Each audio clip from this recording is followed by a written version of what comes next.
Good afternoon, it's Tuesday, July 15, 2025. Mental health is real. Seek help, end the stigma. On the news this afternoon. Rivers Sole Administrator Ibas promised not to interfere with RISIEC duties. Rivers Judiciary refutes claim of court injunction against Sole Administrator. Body of former President Buhari set to arrive Katsina as aid defends foreign medical trips. On the foreign scene, President Trump expresses disappointment with Russian president. I'm Ifechukwu Moyele with the news. The Rivers State Sole Administrator, retired Vice Admiral Ibok Ete Ibas, has promised not to interfere with the duties of the Rivers State Independent Electoral Commission, RISIEC. Administrator Ibas said this during the swearing-in ceremony of members of the commission at the Government House, Port Harcourt, yesterday. That this administration remains committed to providing you with the necessary support and an enabling environment to carry out your constitutional mandate effectively. We will not interfere with your operations, but we will hold you accountable for upholding the highest standard of integrity and service. An important area I would like to emphasize on is the voter education. It is very important that the political parties and our people are very well informed about your activities and plans. He also charged them to resist bias, favoritism, and external interference while restoring public confidence in the electoral process. You have been entrusted with a sacred duty to uphold the will of the people and to midwife and safeguard the democratic process in Rivers State. The task before you is clear but demanding.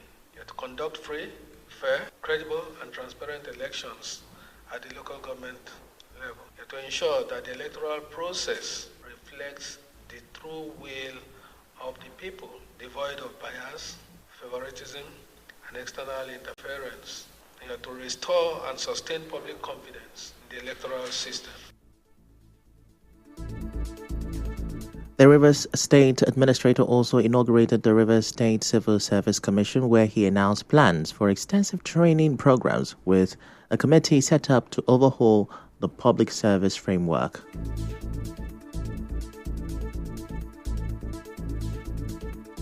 Since my appointment as administrator here in Rivers State, the civil service has embarked on various training and capacity building programs. More are lined up in the coming weeks. I have directed the acting head of service to set up a committee to draw up extensive frameworks and guidelines for a comprehensive overhaul of the public service. We are therefore counting on this commission that I've just inaugurated to lead the reform of the civil service, to adopt digital tools in managing personnel.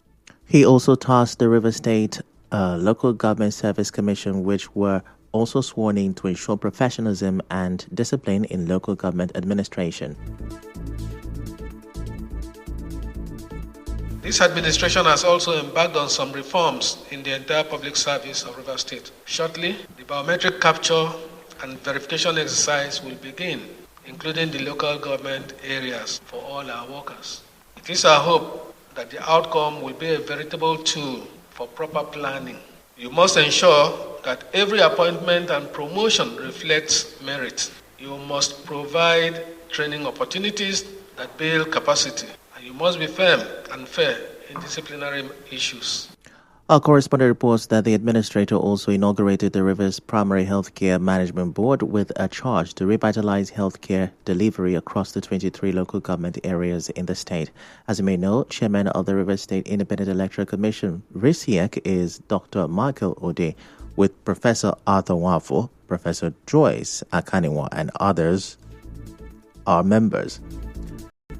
In the newly inaugurated Civil Service Commission, Dr. Levinus Bariki is the chairman, while the members are Lot Egopija, Mrs. Maeve Bestman, and others. The chairman of the Local Government Service Commission is Mr. Israel Amadi, while retired Rear Admiral Emmanuel Ofik, Dr. Tonye Pepo, and others are members. For the Primary Healthcare Board, Dr. Dawari George is the chairman. Dr. Chituru Adiele is the executive director. Professor Kaladada Korobo and representatives from key ministries make up the members. Now, on Monday, the Rivers State Judiciary denied a report that Justice Frank Oyeri of the State High Court issued an injunction stopping the sole administrator, Vice Admiral Ibokete Ibas, from inaugurating members of the Rivers State Civil Service Commission. In a statement issued by the Deputy Chief Registrar, Menenen Boromon, the judiciary described the report as false, malicious, and lacking any truth. The statement said no such order was given by Justice Onyeri or any other judge of the High Court of Rivers State. He urged the public to disregard the information and to confirm any such reports directly from the Office of the Chief Registrar, High Court of Rivers State. Meanwhile, some political party leaders in Rivers State are sharing their expectations for the newly appointed members of the Rivers State Independent Electoral Commission, RISIEC, as pressure mounts for fresh local government elections. Former Labour Party chairman in the state, Favour Ruben, says the new RISIEC should adopt and adjust the August 9 timetable earlier released by the dissolved commission led by retired Justice Adolphus Enebeli. He made this known in an interview with correspondent Siobi Oduwari. What timetable have been given and the timetable is running, I think the only thing they will do is to adjust that timetable. And some processes was already commencing before the state of emergency occurred. So I think that they are going to rely on that timetable. The only thing they will do is to extend the date to accommodate some other thing they are supposed to have done to make the 90-day complete. So I don't think they are going to come with new timetable. Because if they come with new timetable, it means that the election will also proceed till October. They should go along with the old timetable, adjust the date from the 9 to maybe 9 of September. Mr. Ruben also advised that once sworn in, the new commission should immediately begin engaging with key stakeholders to make up for lost time. What are their plans concerning the election? You cannot use state of emergency to pick in people into local government election, local government position. I am sure that the moment they swear them in, they will call for stakeholder, which it is normal. Because without calling for a stakeholder, then there will be no proper thing they are going to do. So let's wait till after they are swearing in and see if they refuse to call for stakeholder meeting and they cannot use state of emergency to run local government election because nobody will come out. On his part, the spokesperson of the Tony Okocha-led APC in the state, Chibike Ikenga, said the commission should work strictly with existing laws guiding local government elections in Rivers State. There are laws governing the administration of elections, and I'm sure that they will take due cognizance of that and deal as quickly as possible. I was in charge of public affairs political clearance. I think that there are laws that govern how election management is done. That law emanates from our GONNOM, our Electoral Act, and as well as the Rivers State Independent Electoral Commission and local government laws. So they will abide by them and deal accordingly. Ikenga added that Rivers people are looking forward to an inclusive and transparent local government election process. They are poised to ensuring free, fair, credible election and inclusive election, following the due processes of law, to ensuring that they dot the I's and cross all the T's, so we can have an election that the people actually participated in and the outcome of which will be determined by the people. I think that that's what we expect from them, and that will be Uhuru for all.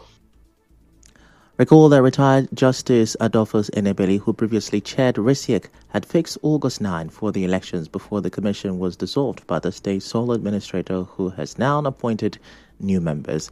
Moving on now, some Rivers State civil servants have expressed displeasure with the decision by the Rivers State sole administrator, retired Vice Admiral Ibokete Ibas, to start a contributory pension scheme. Speaking in an interview with our correspondent, they said the scheme does not favor those already in the service, noting that the new scheme should apply only to new recruits. They also urged the administrator to allow current civil servants to continue under the old pension arrangement. Everyone should need that contributing pension. We don't want him to come and start introducing contributing pension, which we know does not favor the workers, and the workers don't need it. Now, some people, they are putting 30 years, 40 years. For some time, for years, they've not employed civil servants. Who are you going to start the scheme with? Now, when are you going to start the program, and how will they benefit it? So if you want to start this program, the people you are going to employ fresh now, then that's one the case can favor them. I think that contributing pension scheme is really a scam. We don't want it. All civil servants are whipping over it. affect civil servants so negatively. We're not seeing anything positive over it. Sunday just playing his role as a sole administrator. He has nothing to offer to us. But what happens in the fifth one? Civil servants will no more receive their gratuity. Let's go to the normal civil servant routine. My own view is to start this. It's not beneficial to civil servants in any way. The civil servant also expressed uncertainty about the sustainability of the scheme, especially as the administrator's tenure is temporary. And now the chairman of the Nigerian Civil Service Union in Rivers State, Chuks Osoma, also spoke on this.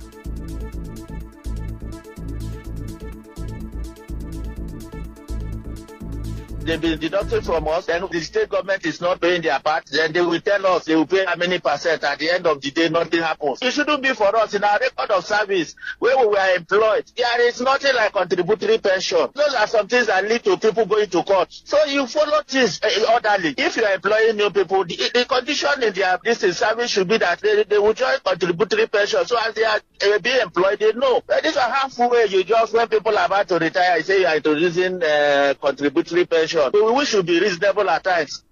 But the Rivers State chairman of the Nigerian Labour Congress, Alex Agwanwa, explains why the union agreed to start the contributory pension scheme now. After exhaustive deliberation and negotiation, we were able to agree on some principles that government should pay all the backlog, which government also committed that are going to pay all the backlogs from current down to the whatever the scheme starts or whatever government stop paying. So we're going to also pay the current value. The scheme is an investment scheme that both the interest and current value will be paid progressively backward. Contribution is 10% on the part of employers, 10% for workers. But we also told government that in order to compensate for issue of payment of gratuity, they have to increase their own payment. Government increase their payment from 10% to 17% to cover up for also gratuity.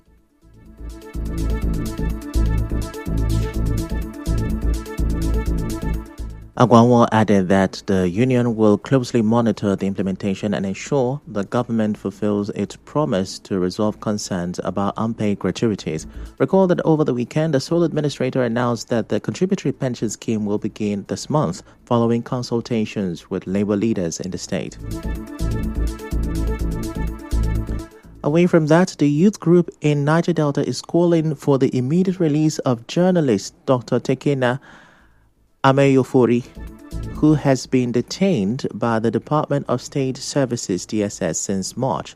In a statement, the Niger Delta Youth Synergy and Co. said Ameyofori, who is its national secretary, has been held incommunicado for over 4 months without access to his family, lawyer, or medical care. Ameyofori, a former staff of AIT, was arrested on March 10 in Abuja alongside the group's president, Goodluck Braid. It said their arrest followed a petition they submitted to the executive secretary of the Nigeria Upstream Petroleum Regulatory Commission, Gbenga Komolafe, alleging massive corruption, including a 32 billion naira revenue gap uncovered by the National Assembly, poor regulation of the oil sector, and failure in gas flare policy implementation. The group says no formal charges have been brought against them and believes the DSS acted under pressure from officials named in the petition. It said Ameyofori's lawyers have also petitioned the DSS asking that he be released on bail and granted access to legal counsel. A second letter from a human rights lawyer accused the DSS of ignoring constitutional rights and international human rights standards. The group says its actions were peaceful and aimed at promoting transparency in the oil and gas sector. It warns that continued silence from authorities only deepens distrust and frustration in oil-producing communities. And now some Port Harcourt residents say the use of sirens on roads in Rivers State is alarming. Recall that a lawyer, his pregnant wife, and 2-year-old daughter almost died along the Port Harcourt Airport Road after a police escort vehicle forced their car off the road. Residents say sirens cause noise pollution and unnecessary panic for road users. They urged authorities to checkmate the now rampant use. Everyone should create create awareness with that siren. If anyone should create awareness with that siren, the person needs to hold a position. It is not proper for an individual to just come to the road or pass with a siren. The siren signifies something. For example, firefighter, they are creating the awareness so that they will make space for them to pass. If I hear a siren, in my mind, either it's a government official or somebody died or police. The use of a siren in our public road is alarming. Most times when siren is being used, people get confused. You see them running helter-skelter. And in such situation, accident can happen. The use of siren should be checkmated. It's very, very crazy blowing siren for no just reason. The police should look into it and have a limitation, or people that has access to this. Still to come, body of former President Buhari set to arrive Katsina as aid defends foreign medical trips. Stay with us.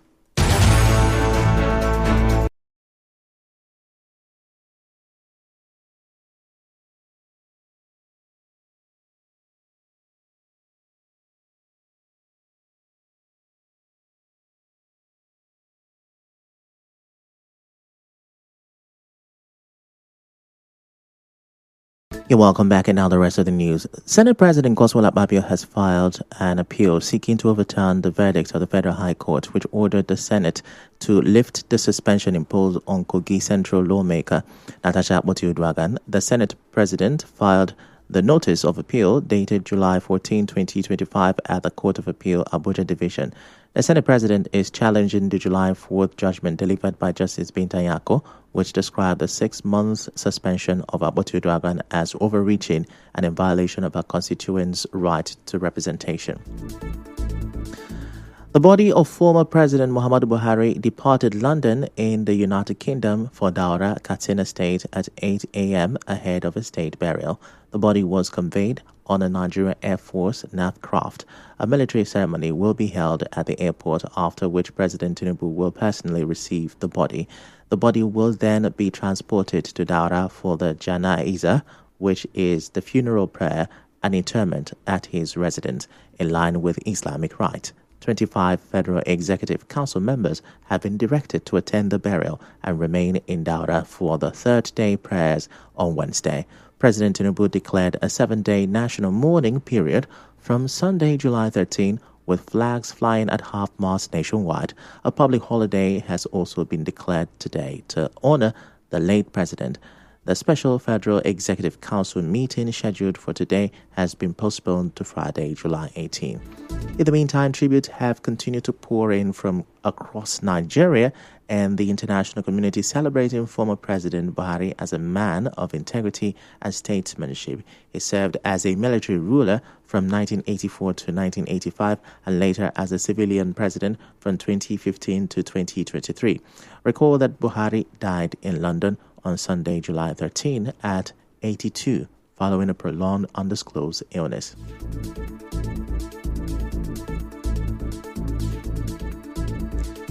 Meanwhile, former Special Advisor on Media and Publicity to former President Muhammadu Buhari, Mr. Femi Adesina, says the late president might have died long ago.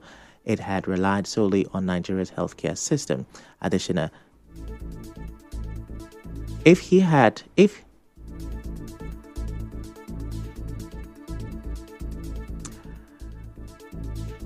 Meanwhile, former Special Advisor on Media and Publicity to former President Muhammadu Buhari, Mr. Femi Adesina, says the late president might have died long ago if he had relied solely on Nigeria's healthcare system. Adesina said this during an interview with Channels Television. He defended the former president's decision to seek medical care abroad, stating that it was a matter of survival rather than showmanship. And now in business, the Rivers State Sole Administrator says Rivers State is a strategic hub for Nigeria's blue economy. He said this when the participants of Study Group 7 of the Executive Course 47 from the National Institute for Policy and Strategic Studies, NIPSS, visited him at Government House, Port Harcourt yesterday. He also outlined some of the strategic advantages of Rivers State. The state accounts for nearly 30% of Nigeria's total coastline. We are responsible for over 40% of Nigeria's crude oil. Rivers State alone hosts 416 of Nigeria's 1,201 oil wells. The Trans-Niger pipeline, which passes through our territory, links numerous oil fields to the Bonny crude oil export terminal. Our state also proudly hosts two of Nigeria's largest seaports, 2 oil refineries, and the liquefied natural gas LNG terminal in Bonny. Retired Vice Admiral Abbas urged the NIPSS delegation to ensure their findings translate into actionable recommendations that address the sector's challenges. Earlier, the leader of the delegation, Vice Admiral A.A. Mustafa, explained that the visit aligns with their strategic institutional tour mandate on the 2025 theme, Blue Economy and Sustainable Development in Nigeria, Issues, Challenges, and Opportunities. And now in entertainment, veteran Nigerian musician Baba Frayo believes that most musicians don't enjoy marriage. He explained that many musicians had career setbacks after they married. He, however, admitted that there are a few exceptions, which he credited to understanding and supportive spouses. In sports, Brentford have completed the signing of England midfielder and former Liverpool captain Jordan Henderson on a 2-year contract after his recent departure from Ajax. On the international scene, U.S. President Donald Trump says he is disappointed but not done with Russian President Vladimir Putin. President Trump said this in an exclusive phone call with the BBC. Trump spoke hours after he announced plans to send weapons to Ukraine and warned of severe tariffs on Russia if there was no ceasefire deal in 50 days. President Trump also endorsed NATO, having once described it as obsolete, and affirmed his support for the organization's common defense principle.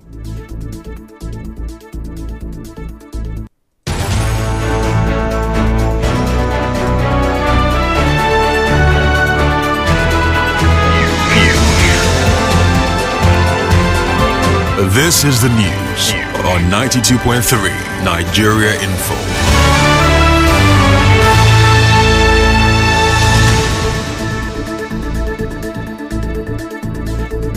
On the news this afternoon, you heard Rivers Sole Administrator retired Vice Admiral Ibogete Abbas has promised not to interfere with the duties of RISIEC.